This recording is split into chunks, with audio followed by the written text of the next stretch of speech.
네, 안녕하세요. 이건입니다. 자, 간밤 현지 일면 3월 16일 어떤 소식이 있는지 보도록 하겠습니다. 손흥민 선수 소식이 오랜만에 들어왔습니다. 런던 이브닝 스탠다드인데요. 이제 코로나19 사태로 인해서 지금 프리미어리그 전체가 4월 3일까지 다 올스톱이 됐잖아요. 이런 상황에서 런던에 있는 팀들은 어떤 식으로 시간을 보내고 있느냐라는 그런 이제 한면 특집 기사가 실렸습니다. 여기에 토트넘 쪽 이야기가 나오면서 손흥민 선수가 이제 이야기가 나왔는데요. 일단 토트넘에 대해서는 지금 토트넘 1군 팀과 그리고 아카데미 언더 23이랑 그다음에 또 이제 그 2군 팀이랑 그다음에 아카데미 팀까지는 트레이닝에 다 복귀를 했다. 그리고 팀 내에서는 그 누구도 코로나19에 대한 그런 확진자가 없고 증상이 없다. 팀 내 이제 구단 내 2명의 직원 정도, 최소 2명이, 그러니까 2명 이상이라는 거죠. 직원이 테스트를 받았는데 다 음성 판정을 받았다라고 설명을 했습니다. 그러면서 엠필드에 있는 그 토트넘 하스퍼 트레이닝 그라운드에서는 정말 필수 직원 외에는 모두들 재택근무를 하고 있고, 또 이제 훈련장 안에서도 이제 사람들끼리 악수는 하지 않고 이렇게 엘보를 이렇게 툭툭 치는 그 정도로만 하고 있고, 최대한 그 신체 접촉을 줄이고 있다라는 얘기를 하고 있고요. 그리고 이제 토트넘 같은 경우에도 그 지역사회 학교에 그 취미반들이 있거든요. 그런 취미반도 아예 이제 지금 캔슬 다 했다라고 하면서 정말 그 안에서는 필수 직원 외에는 아무도 출근하지 않는다라는 강조를 했습니다. 그러면서 또 1군 선수들 같은 경우에는 지난 주말에 사실 이제 휴가를 받았는데, 휴가를 주면서도, 휴가를 보내면서도 비행기는 타지 마라. 어디 가서 쉬더라도 다른데, 그러니까 잉글랜드를 영국을 벗어나질 말라는 얘기죠. 공항도 가지 말고 비행기를 타지 마라 라고 이제 주문을 했고요. 이제 그 사이에 이제 그러는 와중에도 아마존 다큐멘터리 팀은 계속 붙어가지고 이 다큐멘터리를 찍었다고 합니다. 여러 가지 또 이 코로나19에 대처하는 토트넘의 자세라든지 이런 게 많이 나오겠죠. 올 시즌 끝나고 여름에 아마존 다큐멘터리가 8부작으로 나온다라는데, 네, 이거 정말 재밌을 것 같습니다. 네. 정말로 재밌을 것 같습니다. 그러면서 이제 그 밑에 손흥민 선수 얘기가 나왔어요. 이제 그 신문을 보시게 되면 손흥민 선수 이제 팔 아파가지고 이렇게 하는 장면이 사진을 썼는데, 그 밑에 손흥민 선수가 오늘 아니면 내일 훈련장에 복귀할 것이고, 이제 훈련장에 복귀한다고 해서 네, 바로 팀 훈련에 들어간다는 얘기는 아니죠. 여기서 또 보면 이제 팔 부상에 대한 재활을 이어나갈 것이라고 보도를 했습니다. 그러면서 이제 돌아오는 것도 한국에서 수술을 받고 돌아온 지 2주가 됐기 때문에, 그러니까 그 2주 동안은 혹시나 있을 코로나19 여러 가지 그 감염 여부 때문에 2주 동안은 훈련장에서 떨어져 있어라. 그러니까 여기서 이제 많은 분들이 이제 착각을 하시는 게, 영국에서는 한국에서 온다 그래서 무조건 격리를, 그러니까 중국이라든지 이런 쪽으로 강제적으로 격리를 시키질 않거든요. 그러니까 그걸 좀 약간 좀 잘못 생각하시는 것 같아요. 들어오더라도, 사실 한국에서 많이 들어오시지만 한국에 들어오더라도 그냥 똑같아요. 별거 없어요.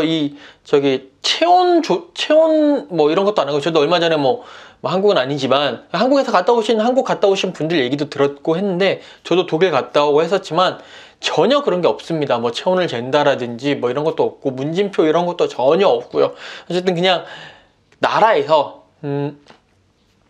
한국을 갔다 오게 되면 혹시나 증상이 있으면 14일 동안 이렇게 자가격리를 권고한다, 그렇게 했으면 좋겠다 라고 하는 수준이고, 대구 경북을 갔다 왔으면 정말 자가격리를 권고한다. 그러니까 어디 가서 무조건 14일 동안 통제해라, 이 얘기가 전혀 아니거든요. 아무래도 이게 또 다만 이 나라에서는, 그리고 이제 프리미어리그 사무국에서도 1군 팀에 대한 그 코로나19가 확진되는 걸 막기 위해서 이제 한국에서 온 손흥민 선수에 대해서도 일단 2주 정도는 이렇게 훈련장에 오지 않기를 권고를 했기 때문에 토트넘이 따랐던 것이고요. 그렇기 때문에 이제 손흥민 선수는 이제 2주 동안 훈련장에 가지 않았던 것이고, 이제는 돌아온다 라고, 오늘 아니면 내일인데부터 손흥민 선수도 훈련장에 돌아오게 될 거라는 거. 그러면서 확실히 토트넘은 시간을 벌었죠. 원래는 제가 어제 이제 그 토트넘 하스퍼 경기장에 한번 거닐어 봤습니다만, 그만큼 사실 지금 상황에서 토트넘이 맨유랑 붙으면 아마 졌을 가능성이 컸어요. 근데 이제 해리케인도 돌아왔고 일단 4월 3일까지는 지금 시간을 벌었잖아요. 그러니까 그때쯤 되면 손흥민 선수가 돌아올 가능성도 있고요. 네, 지금 상황을 봤을 때는 4월 3일 이후에도 더 연기가 될 가능성도 꽤 있는 것 같아요. 지금 내일 이제 UEFA가 또 유로 2020을 어떻게 할 것이며 챔피언스 리그, 유로파 리그를 어떻게 할 것인지를 결정을 할 예정인데 지금 현 상황에서는 유로 2020을 1년 정도 연기를 할 가능성이 상당히 커 보이고요.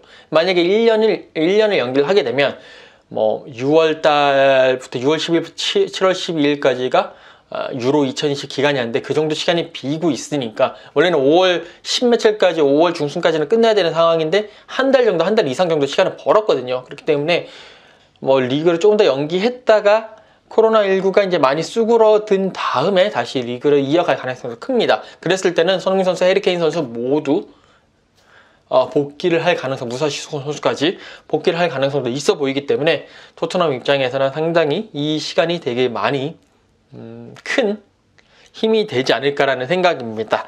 자, 뭐 토트넘 그리고 손흥민 선수 얘기는 여기까지 하고요. 지금 16일 가장 큰 이슈 중에 하나가 첼시의 메이슨 마운트 선수였습니다. 지금 첼시가 칼럼 허드슨 오도이의 코로나19 확진 판정으로 인해서 첼시 1군 팀이 모두가 다 자가격리 상태죠. 2주 동안 자가격리 상태인데 이 메이슨 선수가 이 주체할 수 없는 축구에 대한 열정 그리고 그런 젊음의 피를 주체를 못했나 봐요. 자기 친구인 데클란 라이스, 웨스트햄 선수인데 이 데클란 라이스 같은 경우 웨스트햄 같은 경우에는 자가격리 상태가 아니거든요. 그렇기 때문에 데클란 라이스와 함께 이제 런던에 보면 바넷이라는 지역인데 바넷 근처에 있는 트렌트 파크 그쪽 풋볼 피치에서 이제 풋볼 하는 구장에서 축구 훈련을 좀 했었다요. 그게 이제 포착이 되면서 데일리 스타 같은 경우에는 이디어트, 바보 같다라는 정말 직설적인 그런 비난도 했고요. 데일리 익스프레스 같은 경우는 이게 무슨 생각이냐 라는 그런 타이틀을 뽑으면서 자가격리 중인데 이런 식으로 하면 안 된다라고 이야기를 했습니다. 그리고 데일리 익스프레스 같은 경우에는요, 지금 이제 본머스에 있다가 AC 밀란으로 임대를 가 있는 베고비치 골키퍼와 인터뷰를 전하면서 이제 밀라노의 상황을 전해줬거든요. 매일매일의 악몽 같고 흡사 영화 속의 상황과 같다. 모두가 이제 락다운에 걸려있고 이제 아무 데도 가지 못하고 정말 사람들은 정말 충격을 많이 받았다 라는 이야기를 하고 있습니다. 그리고 또 이제 디 인디펜던트 같은 경우에는 루니가 이제 정부도 이제 일침을 강하면서 우리가 무슨 기니피그냐, 우리가 무슨 실험용 돼지냐, 뭐 그렇게 하면서 이랬다 저랬다 하는 게 좋지 않다 라면서 그런 울분도 토하고 불만을 표출하게 했습니다. 이 인디펜던트 일면 같은 경우에 보면 조금 아쉬운 게 영국 정부에 이렇게 조금 아쉬운 부분이 있어요. 뭐 잠시 여담으로 말씀드리자면 어제 같은 경우에 일요일에 바스와 이제 그리고 이제 영국의 이제 저쪽 로만 바스 이제 유명한 유적지로 유명한 바스 지역에서 이 시국에 마라톤 하프 마라톤인가요? 아마 10km 마라톤인가요? 그 대회가 있었습니다. 그게 12,000명이 모였다 그래요. 그리고 또 리버풀에서도 하프 마라톤을 했는데 6,000명이 모였대요. 이 시국에. 그리고 지금 첼트넘 경마 대회라고 있는데 그게 나흘간 열리는데 나흘간 30만 명이 모이는 엄청 큰 대회입니다. 근데 이거를 취소시키지 않고 그냥 진행을 했습니다. 이 시국에 그렇게 한다는 것 자체, 프리미어리그도 지금 다 취소시키고 연기시키는 마당에 그렇게 한다는 것 자체가 약간 좀 이해가 안 되는 부분도 있고요. 사실 보리스 존슨 총리가 나와서 지금 이번 코로나19 상황은 이미 우리 세대의 가장 최악의 그런 재난이 될 것이고 어쩌면 많은 가족들이 자신의 사랑하는 사람을 잃을 수도 있다 라고 하면서 방역이 지금 쉽지 않고 거의 방역을 손 놓았다 그러면서 그런 얘기도 했다고 해요. 여러 가지 얘기들을 하면서 만약에 코로나19와 관련된 증상이 있으면 병원으로 달려오지 말고 여기 이제 GP라고 가정의라고 보면 되는데 그런 이제 지역의 그런 병원으로 달려가지 말고 의원으로 달려가지 말고 7일 동안 참아라. 7일 동안 가만히 있으면 좀 지켜봐라. 그러면서 7일 이후에도 계속 아프고 정말 통증이 심하고 그러면 그때 NHS라는 NHS의 우리로 치면 보건소 정도 되겠죠. 그러니까 그런 시스템이라고 하면 되는데 거기에 연락을 해라. 111번이거든요. 연락을 하면 찾아갈 것이다. 그러면서 이제 그때 이제 케어를 하겠다. 그러면서 웬만한 일로는 앰뷸런스 타지 마라. 앰뷸런스도 부족하다.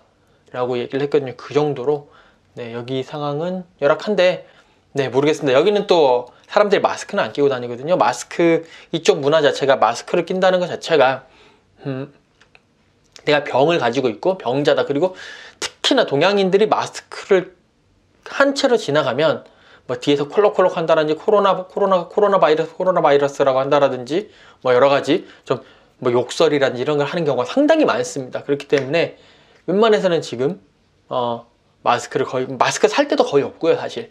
뭐 그런 상황입니다. 자, 어쨌든 손흥민 선수는 이제 토트넘의 훈련장으로 다시 복귀했다는 소식, 그리고 또 계속 코로나 바이러스에 대한 여러 가지 일들이 벌어지고 있다는 이 소식을 전해드리면서 간밤의 현지 1면, 네, 여기까지 하도록 하겠습니다. 감사합니다. 내일 또 뵐게요.